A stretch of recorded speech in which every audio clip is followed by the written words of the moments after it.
Africa, one people. No hate, no fear. Refugees are welcome here. Say it loud, say it clear. Xenophobes are welcome here. Stop the hate, stop the violence. Together we stand, divided we fall. We will not stand for violence. We will not stand in silence. No to xenophobia. Yes to Ubuntu. I have employed people from Zimbabwe probably for the last 20 years of my life. Yes, it's very sad what is happening to these people being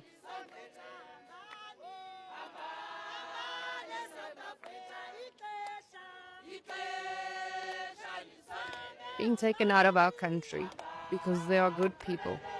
They say that these people are taking South Africans' jobs, but the thing is, the reason why people employ them is because of their diligent work, because they are such hard workers, because they are just these beautiful people. They are very hard workers, very diligent, very neat, exceptionally smart.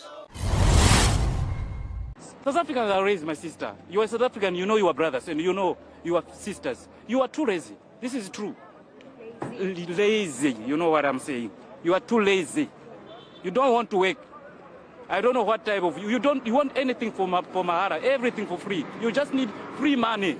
As you now, you are busy chasing people out of here, but you don't want to work. You are still staying inside your house, but you want money. Are you okay? Are you okay? You are crazy. You must be stupid. I'm telling you, I'm leaving. I'm not going to come again. But if you want to be successful in your life, you have to think and you have to be work as a slave. Don't just sit inside the house and be busy chasing someone. Still, you're going to be the same. You're going to chase someone who's going to go.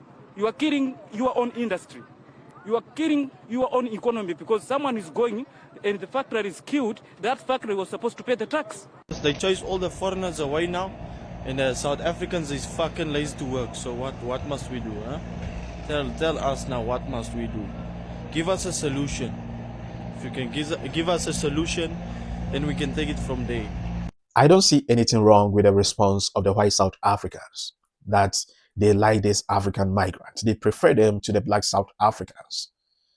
This is true. Why should you employ people who are ready or willing to loot anytime, who are willing to steal anytime from your company, from your farm? People who are not serious about work, why should you employ them? Any businessman or any farmer, any entrepreneur wants profit, and any businessman wants to pay the workers and get something behind to enhance the ongoing activities of the company or the organization. And if you employ someone who is demanding wages exceeding even the wage of the employer, that will not help the company. Someone who will not come to work after receiving salary for a period of time, someone who will give you excuses, this will not help. So chasing the African migrants because the white farmers or the white employers likes them because of their hard work, because of their diligence, because of their submission, because of their faithfulness, this will not end good. Why am I saying this? It will not end good because who is going to feed you after you chase all these African migrants and the farms collapse? Because definitely, I know you people are not going to help the white people to keep the farm going. Who will feed you? Where will your food come from? Definitely, there will be a shortage of food in the market. There will be famine. Hunger is on the way coming because no one is going to help these white farmers to keep the farm activities going. Definitely, the farms are going to collapse. And who will feed you black South Africans? Because all what you know is to get drunk, have sex, sleep, wake up, go and steal, go and rob people, go and loot and come back to sleep. That is all what you know. So who is going to feed you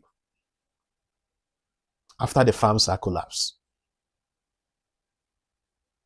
Use your mind. Begin to think. When all the immigrants are gone and you've got your country back, when the boats stop floating, the slogans stop gloating, and every flag is unpacked. When the comment sections celebrate, when the headlines spike champagne, when every problem that was their fault has boarded the final plane, what happens next? When your landlord sticks the rent up again? What happens next when your wages stay exactly where they were? What happens next when your daughter can't afford a home within 50 miles of where she grew? When your son works 40 hours a week but still cannot make it through? What happens next? When the high street's still a graveyard? What happens next? When the food bank's still got queues around the corners? What happens next? When the school needs repairs? When the waiting list is years? When the care home's short on staff? When the ambulance still doesn't come? Do we just pretend and laugh, or do we find another target, another accent, another faith, another postcode, another face, another group to point at, while the people at the top point somewhere else again? Because I've noticed something strange. The people selling panic never seem to panic. The people selling fear never seem afraid. The people telling you who's robbing you always seem remarkably well paid. And every time you ask why your town is being hollowed out, why the library's shut, why the youth club's shut, why the bus is stopped, why the dentist disappeared, why your nan waits 12 hours in A&E, why your pay slip shrinks while somebody's portfolio expands, they change the subject every single time. And maybe that's the trick. Keep the public looking sideways so they never look above.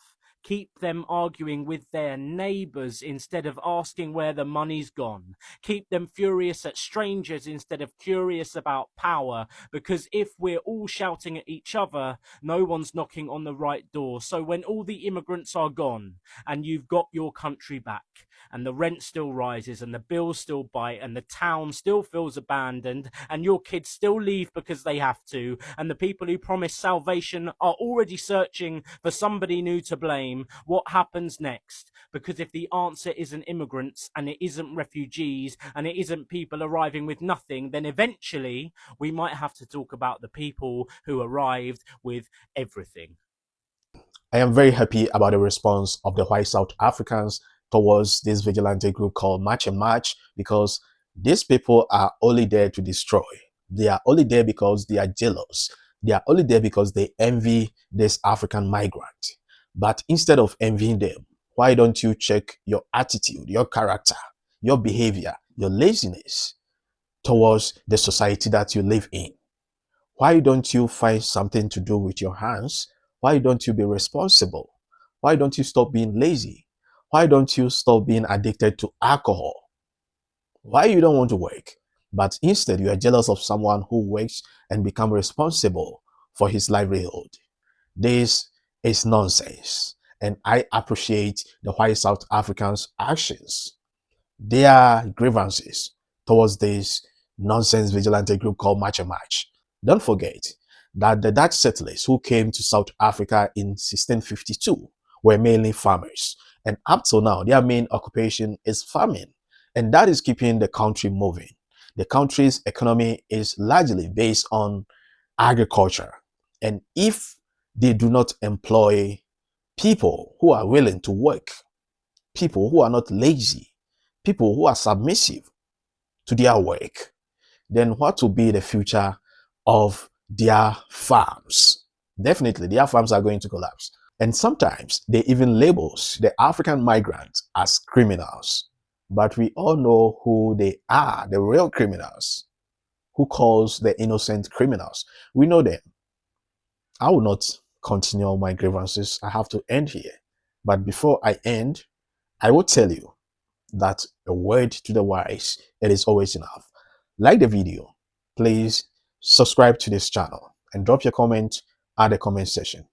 I am willing to read all your comments. Please drop your comment at the comment section. My name remains Don Cyrus.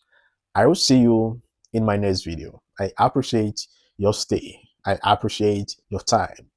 I appreciate you for always watching my videos. Stay awesome.